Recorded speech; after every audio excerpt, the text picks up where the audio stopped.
Pernahkah kamu merasa dilema dihadapkan pada pilihan sulit antara mengatakan kebenaran yang mungkin menyakitkan atau memilih jalan yang lebih mudah namun penuh kebohongan? Hidup seringkali menguji integritas kita. Ada kalanya kejujuran terasa begitu berat, begitu pahit, hingga kita ragu untuk melangkah.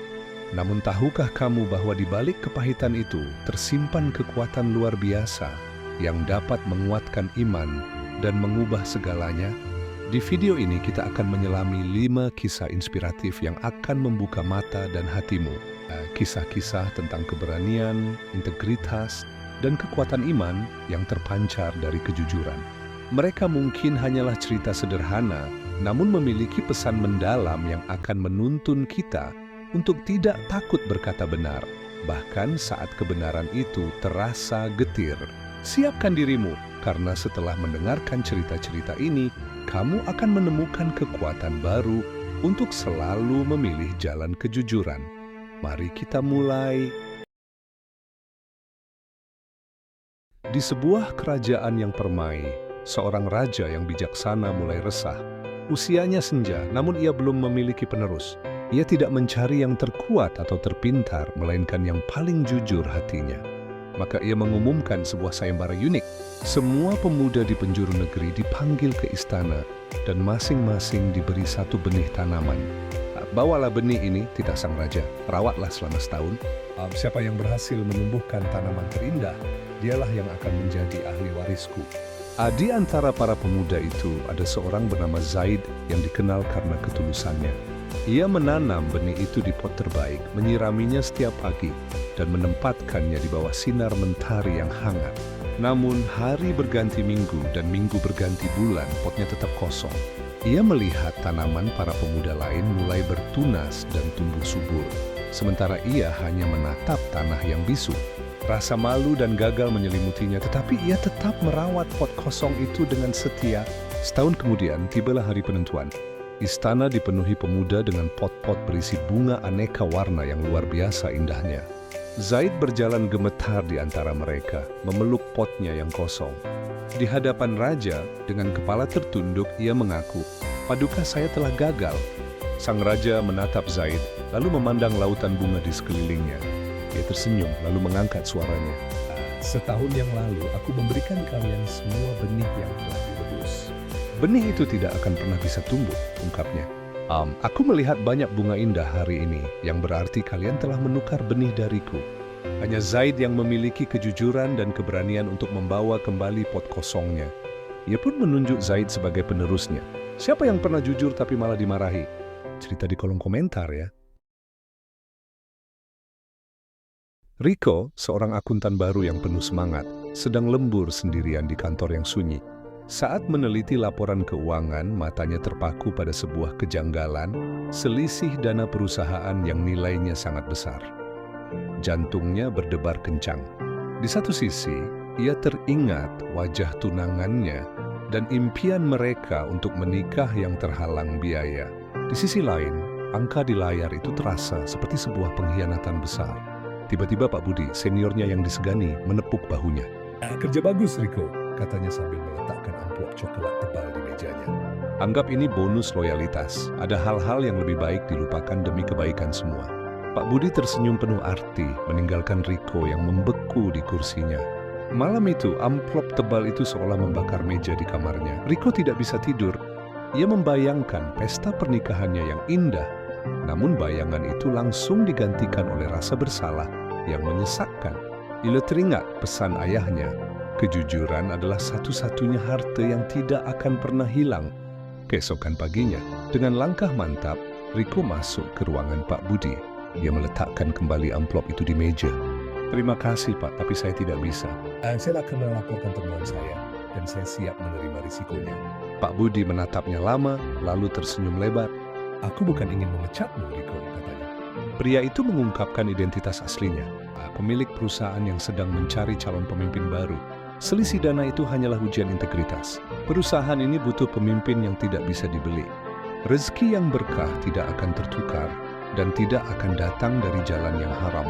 Pernah dihadapkan pada pilihan sulit antara uang dan kejujuran? Bagikan pengalamanmu. Di sudut pasar yang sibuk ada dua toko beras bersebelahan. Toko pertama milik seorang pedagang yang selalu tampak gelisah meskipun tokonya besar. Toko kedua milik Pak Tua, seorang pedagang sederhana yang wajahnya selalu memancarkan ketenangan. Rahasianya terletak pada timbangan mereka. Pedagang pertama diam-diam selalu mengurangi takaran berasnya sedikit, berpikir itu akan memberinya keuntungan lebih. Sebaliknya, Pak Tua justru selalu melebihkan timbangannya. Sekadar sedekah, biar pembeli ikut senang, bisiknya pada diri sendiri setiap kali ada yang membeli. Waktu berlalu, toko Pak Tua semakin ramai. Pembeli merasa nyaman dan percaya padanya. Sementara itu, toko pedagang pertama semakin sepi, ditinggalkan pelanggan yang merasa dicurangi. Suatu malam, pasar dilanda kebakaran hebat. Api melalap banyak toko, termasuk toko milik pedagang curang yang habis tak bersisa. Namun keajaiban terjadi di toko Pak Tua. Para pelanggan setianya tanpa diminta bergotong royong memadamkan api yang mulai menjalar ke tokonya. Mereka sekejap semua menyelamatkan tempat di mana mereka selalu merasakan kejujuran. Saat fajar tiba, toko Pak Tua berdiri kokoh di tengah puing-puing, diselamatkan oleh kebaikan yang selama ini ia tabur. Curang mengurangi berkah, jujur mengundang pertolongan tak terduga. Siapa tokoh inspiratif di pasarmu? Ceritakan di kolom komentar. Di sebuah rumah yang hangat, Omar tertawa riang sambil asyik bermain bola. Tiba-tiba, tendangannya meleset. Waktu seolah berhenti saat bola menghantam vas bunga peninggalan nenek, benda kesayangan ibunya. Perang! Suara pecahan keramik memecah keheningan. Tawa Omar lenyap, digantikan oleh rasa takut yang dingin. Dengan panik, ia berpikir untuk menyembunyikan pecahan itu. Saat itulah Miko, si kucing oranye, berjalan santai melewatinya. Sebuah bisikan muncul di benak Omar. Salahkan saja, Miko. Pintu depan terbuka. Ibu pulang. Keceriaan di wajahnya langsung hilang saat melihat vas kesayangannya hancur berkeping-keping. Siapa yang melakukan ini? Suaranya terdengar tajam dan penuh kekecewaan. Omar yang bersembunyi di balik sofa gemetar hebat. Rasa takut dan rasa bersalah berperang di dalam hatinya. Ia tidak tahan lagi. Sambil terisak, ia keluar dari persembunyiannya, berlari, dan memeluk kaki ibunya erat-erat. Maaf Bu, isaknya. Bukan Miko. Tapi Omar yang salah. Seketika amarah di wajah ibu mereda. Ia berlutut menatap mata putranya yang basah oleh air mata kejujuran. Hatinya luluh, ia memeluk Omar dengan erat.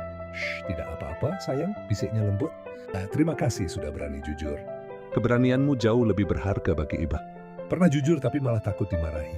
Bagikan ceritamu di kolom komentar ya.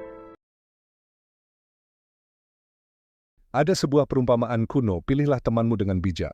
Berteman dengan penjual parfum, maka wanginya akan melekat padamu. Namun, berkawan dengan pandai besi, maka bersiaplah terciprat api panasnya. Alkisah, hiduplah dua orang yang selalu bersama. Si penjual parfum, yang setiap langkahnya meninggalkan jejak keharuman, dan si pandai besi, yang tangannya selalu berjelaga. Suatu senja, saat mereka berjalan pulang, mata si pandai besi menangkap kilau sebuah dompet kulit tebal. Ia memungutnya dengan cepat, jantungnya berdebar melihat isinya yang penuh dengan kepingan emas. Ini takdir, desisnya, matanya menyala lebih terang dari api di tungkunya. Tidak ada yang lihat, kita bagi dua dan hidup kita berubah. Si penjual parfum mundur selangkah. Tidak, sahabatku, ujarnya dengan suara tenang. Kejujuran adalah wewangian jiwa. Sekali ternoda, baunya akan busuk selamanya. Kekayaan ini akan hilang, tapi nama baik kita abadi. Kita harus mengembalikannya. Mencibir, si pandai besi menertawakan kebodohan temannya. Ia mengambil semua emas, lalu melempar dompet kosong itu ke semak-semak. Namun ia tak sadar, seorang gembala tua melihatnya dari kejauhan. Tak lama kemudian, pemilik dompet datang bersama para penjaga.